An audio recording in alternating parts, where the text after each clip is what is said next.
Welcome to the first ever episode of Eating on a Budget. So, being on the road, it isn't always easy to cook healthy food for less than $20 or $30 a day. So what I want to present to you is $25 worth of food that is filling and nutritious at the same time. This is a lot of food. This is a lot of meals. You can either feed a lot of people once, or you can feed one person a lot of times. If you're homeless or down on your luck, if you don't have a fridge, this isn't necessarily the meal for you, but it might be your one meal a week that you share with a couple of other people, if you can trust people. So let's go through what I've got. So, first things first, some instant noodles. I like the spicy mee goreng ones. That's just me. We picked up some no brand jasmine rice, $3. Actually, I'll go through all the prices at the end. Multiple cups of noodles.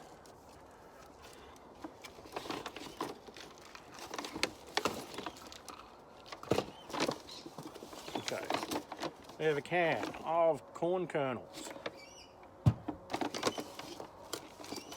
We have a can of creamed corn.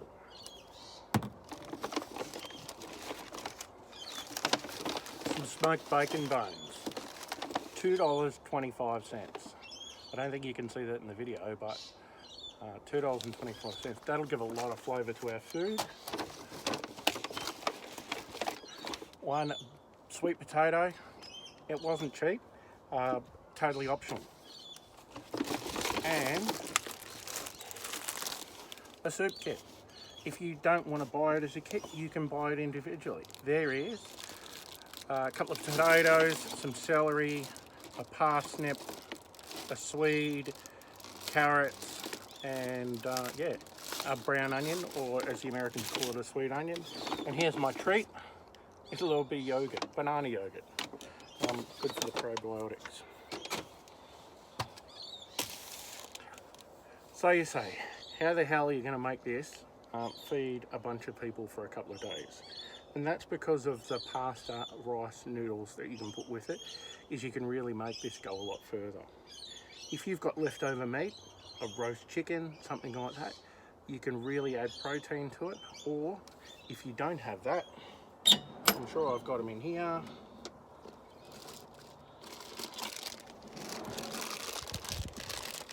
Get yourself some lentils in a packet, like $1, $2. It's nothing. Yeah, they don't taste great, but they've got protein, and that's what we're looking for at the moment. Now you can add whatever you want to this. You can add salt, you can add sauces, you can add anything else. I'm going to add a couple of things out of my larder.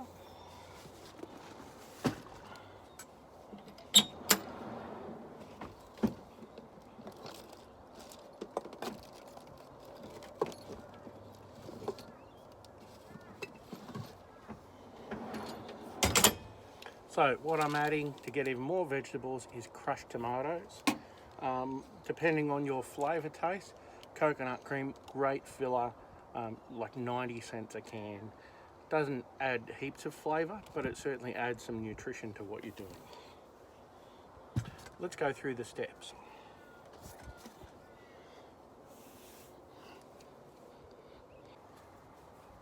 So one of the things I'm going to do here is I'm not going to skin any of these vegetables. Again, that's a personal preference thing, but it's said that a lot of the micronutrients are found in the skin. So I choose not to cut it off. So you can cut these however you want. I just like to cube things up so that they can cook a little bit quicker initially, and then you stew them.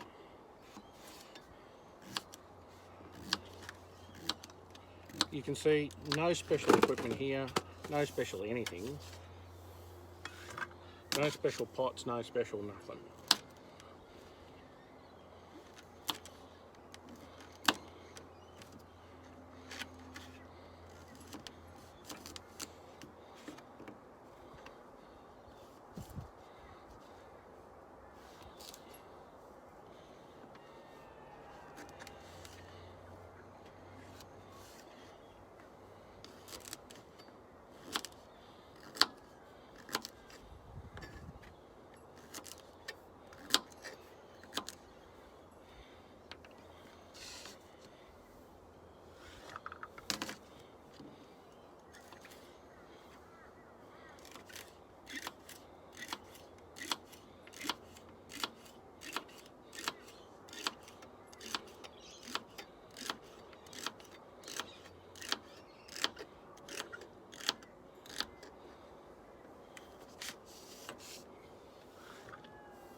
Yeah, if we have a look at that, that's pretty full.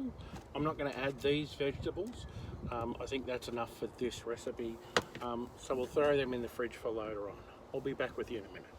So now we make the really hearty part of this. So we get the beef bones. Or in this case, these are pork bones. You can use whatever leftover meat you've got. I'm going to boil this down separately because I want to pull the bones out. Oh, geez, that smells good. You could possibly use a ham hock, but that's going to be 4 times the value. And yeah, we're trying to eat on a budget here. So I'm going to add some of this to there and some to there.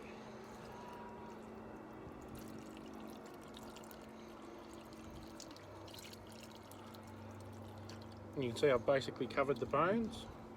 Give it a little bit more. And now I'll do the same in here.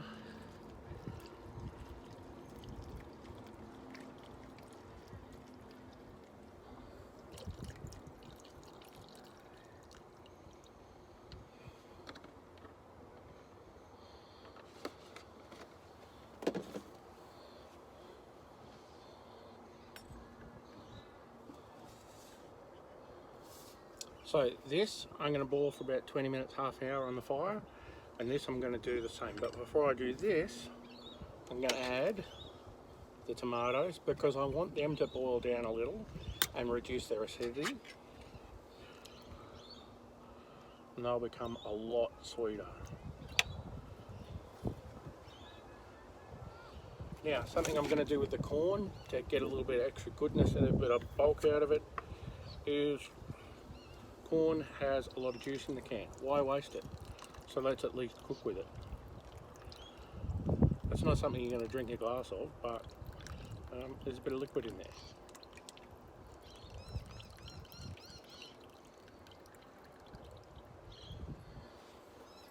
Right, now obviously the cream corn, I could put that in there now, but I want that liquid to cook and that will really thicken things up.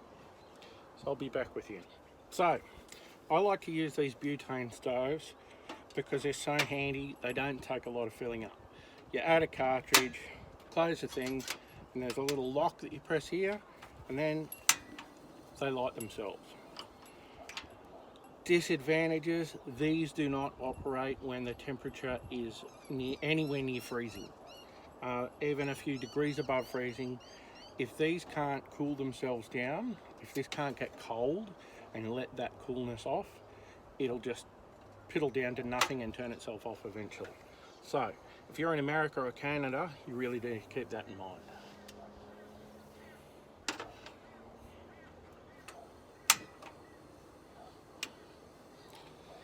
So you can see it's on the stove. We don't need to watch this for an hour, so I'll cut back to it when I put this one on, and you can have a look at how this looks, and we'll come back then.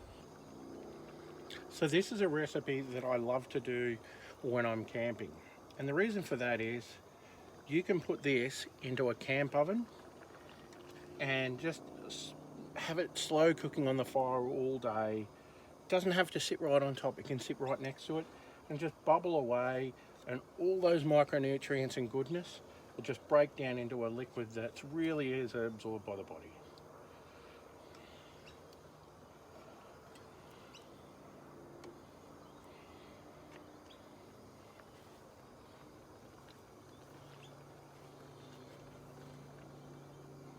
So I'm going to add the creamed corn now because I don't care if that cooks. I'm not looking for the sweetness out of it, I'm just looking for more vegetables, more goodness, more bulk to the meal.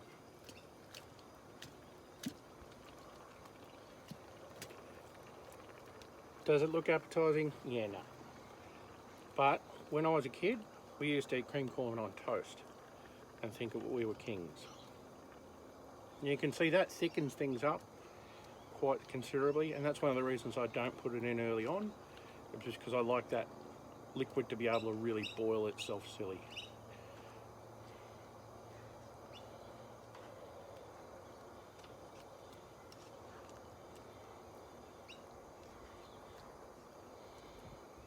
Now if a budget isn't your concern, or you're camping or whatever, you know it's great to throw in now is a roast chicken from a supermarket. Very good value, $10–12. Throw it in there and you've got a complete meal for the family that took you about 5 minutes of work and 10 minutes on the stove. So I'm going to let that sit and saute or boil or whatever you want to call it.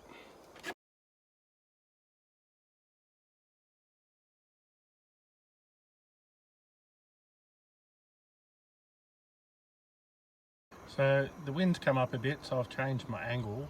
But you can see how this is boiling down and becoming a fairly chunky stew-like consistency. So this is something you could eat with a knife and fork. You could thicken it up with a bit of flour or cornmeal or a million other things, arrowroot, and you could eat it like a stew. But no, I haven't put any protein in this yet. A couple of ways we can do that. Lentils, beans, that's one way we could do it, and it'd be sort of vegetarian. But I'm waiting for that pork bone mix to boil down. So if you were in a hurry, this would be good enough to eat as it is. That's one of the reasons I chop the veggies up so fine, is so that they cook quickly. Let's go and have a look at the the bones next and see how they're going. So it's still a little too much wind, but you can see, I hope, if I can get these angles right, that some of the fat's starting to render out of the beef, the pork. I don't know how many times I'm going to say beef. You can see how we're getting that dark brown colour in here. That's when you know all the goodness is coming out. So you've got a couple options at this point. You can keep boiling it, you can throw the bones away, but I'm a bone person, so I'm going to eat those bones. I'm going to chew on them and mung them down. You could also boil the heck out of this and make a bone broth and keep bits of it or freeze bits of it, but I'm going to throw it all in the mix. So we're off the boil here, on the boil there, as I suggested earlier, just adding the water. I'm going to keep that to the side. The smell of this is so bacony right now, it's fucking great. Oh yeah, I'm Australian, so we're not afraid of swear words, so if you like dirty words, you can hang around and you'll hear them occasionally. If you're a prude, this is probably not the channel for you. So now I'm going to throw some of the lentils in, a little bit extra protein, it'll soak up some of the water as well. It's just a lentil soup mix. You could throw a minestrone mix in, you could throw pasta, rice, whatever you wanted. But I just want that, I want it to be a little less. You can see how much waterier it is now, if that's a word. But those lentils will help with that. So what you should be seeing now is me dishing up all the chunky stuff out of the mix. So I did that with a slotted spoon so you could see how much was actual goodness and how much was liquid. And I leave the liquid behind to then cook our next segment. So I'm doing this to show you how much liquid is left, so you could thicken that up. I'm going to cook some noodles or some rice or something in it to really bulk this up. But this is all really healthy, good stuff. And if I throw a bit of juice in there, which I'll do as well, it's really going to fill that out. So there's no way you can tell me that this won't feed a family of 6. Especially, you add a bit of bread or rice or something to this on hot winters, a cold winter's night even. This is a hell of a feed.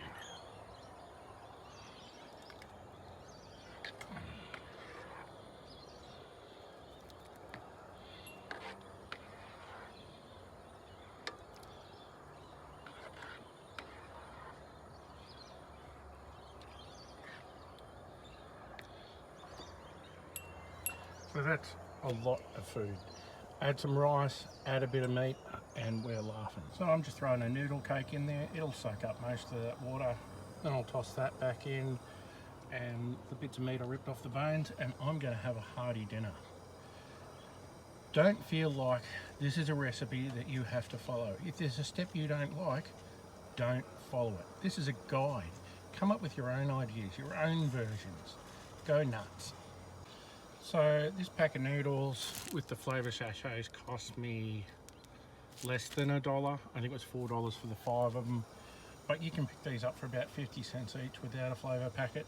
But I'm going to throw it in, and each one of these is going to be treated slightly differently. One of them will be a Moroccan, one of them will be a stew that I thicken up, another will have some meat thrown in it, or I'll put it in a jaffle. But this one is going to be mee goreng. So there we are, we've added a tub back in, and I'm just going to simmer that down until it thickens up a little bit, and that will be my dinner. So don't forget, I didn't end up throwing the sweet potato, a carrot or another potato in, so it's probably a little bit less than $25 to cook all of this. Yes, I used some stuff in the larder, but there's stuff I didn't throw the coconut cream in, so yeah.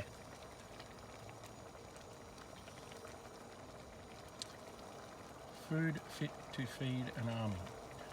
This isn't fantastic, but it's going to fill a belly, and it's going to keep people from hunger's door. And it's going to have a little bit more nutrition than just 2-minute noodles. Yeah, you could do this for 80 cents and blah blah blah, but I don't want processed food in my life.